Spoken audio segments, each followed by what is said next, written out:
Breathing problem হচ্ছে, পায়ে ব্যথা, খুব মোটা, দৌড়াতে পারছো না, খুব রোগা, ওয়েট বাড়াবে কি করে, সবকিছুর সলিউশন তোমাদের আজকের এই ভিডিও হতে চলেছে। শেষ অবধি ভিডিও দেখো, শেষে তোমাদের ফাইনাল দুটো টোটকা বলে দেবো যেইটা তোমাদের মাঠ পাস করার জন্য 100% কার্যকারী। হ্যালো পুলিশ ভাই বন্ধুরা, তোমরা সবাই কেমন আছো? তো আমি আজকে তোমাদের সামনে নিয়ে চলে এসেছি final magical tips for running for completing PET PMT. Total তোমাদের সামনে আমি 8টা টিপস বেছেছি, যেইটা যদি প্র্যাকটিস করো, আমার টিপস অনুযায়ী যদি চলো, তাহলে তোমাদেরকে মাঠে কেউ আটকাতে পারবে না। তোমরা মাঠ পাস করবেই, 100% গ্যারেন্টি দিয়ে বলে দিচ্ছি। এবং ভিডিওর শেষে আমি দুটো ফাইনাল এমন টোটকা দিয়ে রেখেছি যেটাতে তোমরা যদি ইউজ করো তাহলে তোমাদের পায়ে ব্যথা কি আর শরীরেও কোনো ব্যথা হবে না। তো চলো ভিডিও শুরু করা যাক। প্রথম টিপস হচ্ছে, সকালেই ঘুম থেকে ওঠার পর তোমরা প্রথমেই কি করবে, রাত্রে ছোলা ভিজিয়ে রাখবে। সকালে ঘুম থেকে ওঠার পর সেই ছোলাটা এবং ছোলার জলটা, প্রথমেই ছোলার জলটাকে খেয়ে নেবে। ঘুম থেকে ওঠার পর ছোলাটাকে একটু ভালো করে ধুয়ে পরে ভেজাবে। ছোলার জলটা খাওয়ার পর সেই ছোলাটাকে একটু গুড় দিয়ে মাখিয়ে সেই ছোলাটা খেয়ে নাও। সেকেন্ড টিপস, যখন তোমরা মাঠে যাবে তখন মাঠে দৌড়ানোর আগে ফার্স্টে যেটা সবাই ভুল করে, ডাইরেক্ট দৌড়াতে শুরু করে দেয়। ডাইরেক্ট দৌড়ানো যাবে না। ফার্স্টে তোমরা ওয়ার্ম আপ করতে হবে, শরীরকে গরম করতে হবে। তো ওয়ার্ম আপের কিছু টিপস তোমাদেরকে দিয়ে দিচ্ছি, দেখে নাও। তো এই টিপসগুলো তোমরা ফলো করতে পারো ওয়ার্ম আপসে, এবং আরও অন্যান্য অনেক টিপস আছে। তোমরা ভিডিও ইউটিউবে গিয়ে দেখে নাও যে warm up videos, warm up tips, কীভাবে ওয়ার্ম আপ এক্সারসাইজ করানো হয়, সবটা তোমরা ইউটিউবে পেয়ে যাবে। থার্ড টিপস, স্পিড রানিং তোমাদের এখন করা চলবে না। মাথা থেকে বার করে নাও, স্পিড রানিং তোমাদের এখন করা চলবে না। তোমাদের এখন 1 মাস, টাইমটা খাতায় লিখে নাও, 1 মাস তোমাদের লং রানিং করতে হবে এবং স্লো রানিং করতে হবে। তোমাদের সামনে 1600 মিটার রান এবং 800 মিটার রান, কনস্টেবলদের 1600 এবং এসআইদের 800। তো এই রানিংটা পাস করার জন্য তোমাদেরকে 1 মাস অন্তত তোমাদের স্ট্যামিনা বাড়াতে হবে। তোমাদের ভিতরে যতক্ষণ না স্ট্যামিনা তৈরি হচ্ছে, তোমরা মাঠে গিয়ে হাঁপিয়ে যাবে আর ফাইনাল ট্র্যাকের আগে দেখবে পড়ে গেছো, ব্যাস শেষ, আর দৌড়াতেই পারলে না। তোমরা মাঠে ঘরে প্র্যাকটিস করে এসেছিলে, 1600 মিটার 650 মিটার প্র্যাকটিস করে দিল, কিন্তু সেই দিন গিয়ে দেখছো আর দৌড়াতে পারছে না। সেই জন্য তোমাদেরকে প্রথমে লং রানিং করতে হবে। লং রানিং মানে কি, 1600 মিটার যদি দৌড়াচ্ছ তোমরা, তার জন্য মোটামুটি 3.5 থেকে 4 কিলোমিটার তোমাদেরকে প্রতিদিন দৌড়াতে হবে। প্রতিদিন সকালে টাইম করে তোমাদের 3.5 থেকে 4 কিলোমিটার রানিং, স্লো রানিং করতে হবে, স্পিড রানিং নয়।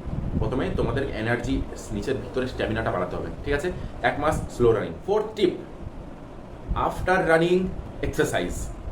এইটা হচ্ছে সবথেকে মানে ইম্পর্টেন্ট, যাকে বলা হয় important point. After running exercise সবাই কি করে, দৌড়ে আসার পরই হাঁপিয়ে যায়, বাস বসে দেয়, জল খেয়ে নেয়। এটাতেই তাদের হাঁটুতে ব্যথা, সিন পেন, মাসেল ক্র্যাম্প এইসব শুরু হয়ে যায়। তো তোমরা দৌড়ানোর পর এই এক্সারসাইজগুলো অবশ্যই করবে। এই যে দেখে নাও, এই এক্সারসাইজ দৌড়ানোর পর, এবং তোমরা স্ট্রেচিংটাও তার সাথে করবে। যদি কারোর হাইট কম থাকে, তাদের 0.5 সেন্টিমিটার হলেও বাড়বে, 1 সেন্টিমিটার অবধিও বাড়তে পারে। তাই স্ট্রেচিং ইজ মাস্ট। দৌড়ানোর পর তোমাদেরকে স্ট্রেচিং এবং এই এক্সারসাইজগুলো করতেই হবে। ফিফথ টিপস, ব্রিদিং কিভাবে নেবে, নিঃশ্বাস কিভাবে নেবে দৌড়ানোর সময়। তোমাদেরকে জানিয়ে রাখি, যখন তোমরা প্রথমে স্লো রানিং যেটা করছো, সেটাতে তো নর্মাল, সেটাতেও কার্যকারী এবং 1600 মিটারও কার্যকারী। তো প্রথমে যখন তোমরা একটা রাউন্ড দৌড়াবে বা দুটো রাউন্ড দৌড়াবে, নর্মাল নাক দিয়ে নিঃশ্বাস নেবে। প্রথমে নাক দিয়ে নিঃশ্বাস নেবে, তারপরে যখন একটা রাউন্ড দুটো রাউন্ড ক্রস করে যাবে, তারপরে তোমাদের ভিতরে আরও নিঃশ্বাস দরকার, আরও অক্সিজেনের দরকার। তো সেইটার জন্য তোমরা শুধু নাক ইউজ করবে না, এটা বারবার বলছি। অনেকেই কিন্তু বলে যে শুধু নাক দিয়ে নিঃশ্বাস নাও, মুখ দিয়ে নিঃশ্বাস নেবে না, হাঁপিয়ে যাবে। কিন্তু আমি বলবো না, একটা দুটো রাউন্ড তুমি নাক দিয়ে নিঃশ্বাস নাও, তারপরে নাক দিয়ে নিঃশ্বাস নেবে, মুখ দিয়ে ছাড়বে। কেমন করে? এরকম, পুরো মুখ খোলা যাবে না, মুখটা ছোট, সিটি বাজানোর মতো এরকম করে ছাড়তে হবে। একদম ফাইনাল যে রাউন্ডটা, সেই রাউন্ডটাতে আবার নাকের নিঃশ্বাস নেওয়া চলবে না। সেই রাউন্ডটাতে তোমাদের মাথায় ঢুকিয়ে নিতে হবে। সেই রাউন্ডে তোমাদের নাকের নিঃশ্বাস বন্ধ করে দিতে হবে, শুধুই মুখে নিঃশ্বাস চলবে। তখন কিরকম,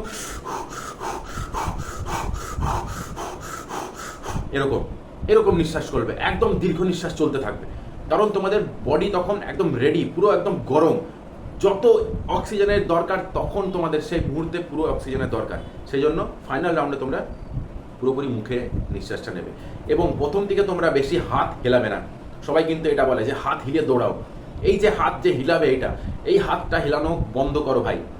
হাত হেলানো কখন করবে? লাস্ট এবং ফাইনাল রাউন্ডে তোমাদের হাত হেলানো দরকার। প্রথম থেকে তোমরা হাতটাকে জাস্ট এরকম এরকম করে দৌড়াও, জাস্ট এরকম, জাস্ট এইটুকু হাত হিলবে, এইটুকু, এর থেকে বেশি এগোবে না। ফাইনাল রাউন্ড যখন দৌড়াবে তখন জোরে জোরে হাত হিলাও। এই হাত হিলানোরও মানে আছে, জানো তো? এই হাত হিলানোর মানে কি জানো? তোমরা যতটুকু দৌড়াচ্ছ, যে স্টেপটা ফেলছো না, সেই স্টেপটা যদি এরকম করে হাত হিলিয়ে স্টেপটা দাও না, তাহলে তোমাদের স্টেপটা আরো বড় হয়ে যাবে। সেই জন্য প্রথমেই তোমরা স্টেপ বড় করো না, প্রথমে হালকা হালকা করে দৌড়াও, হালকা হালকা করে দৌড়াও, এরকম, জাস্ট এরকম, হাত বেশি নড়বে না, তাহলে তোমাদের বডিতে কিন্তু শ্বাসের বেশি মানে দরকার পড়বে। ঠিক আছে? তাই হাত হিলানোটা একটু কম করো, লাস্ট রাউন্ডে হাত বেশি নড়াবে। 6th টিপস, মুখে চুইংগাম রেখে দৌড়াবে।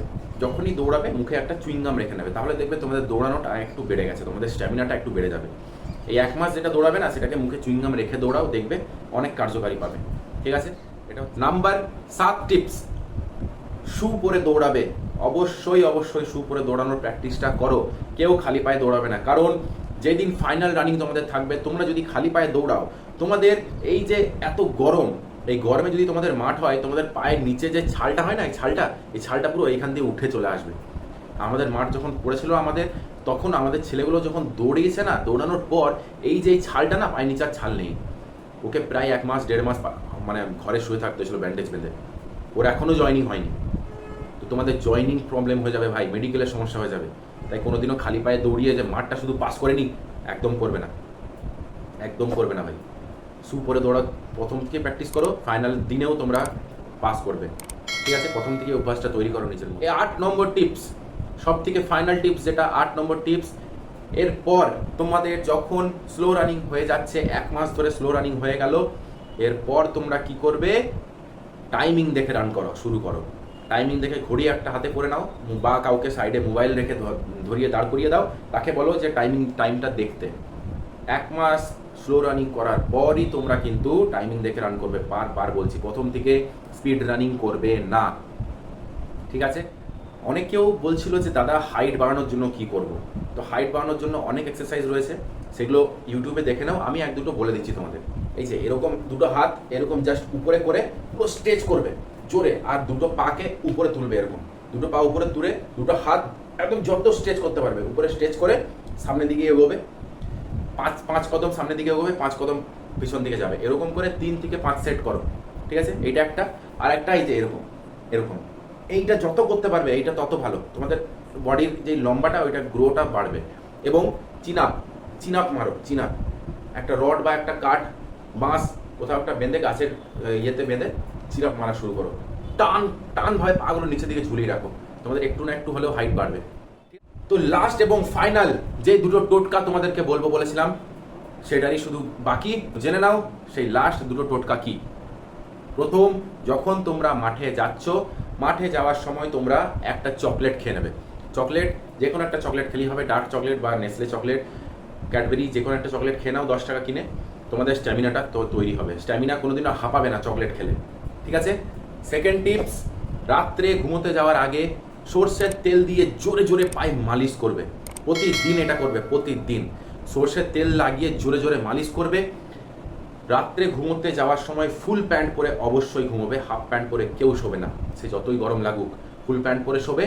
এবং রাত্রে ঘুমোতে যাওয়ার আগে একটু উষ্ণ গরম জল নিয়ে দুটো পায়ে ঢালবে। ঠিক আছে? 5 থেকে 10 মিনিট মতো উষ্ণ গরম জল করে দুটো পায়ে ঢালবে।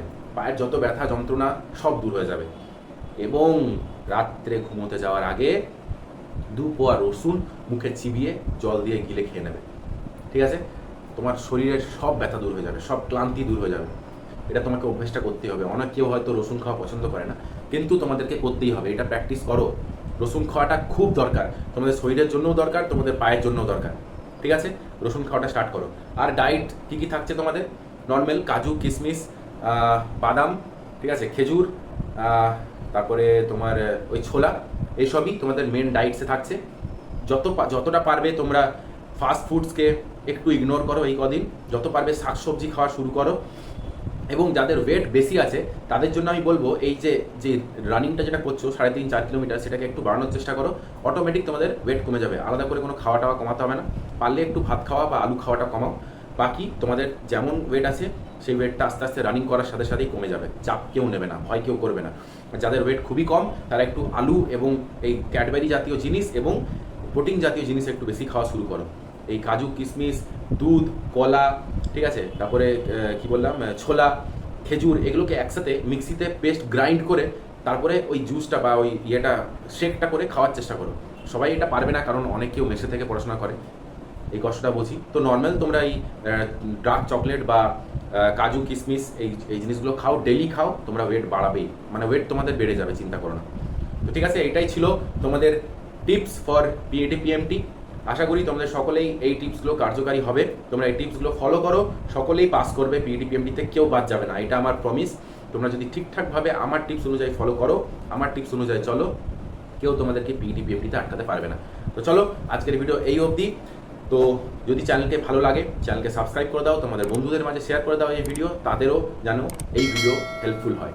তো চলো, জয় হিন্দ।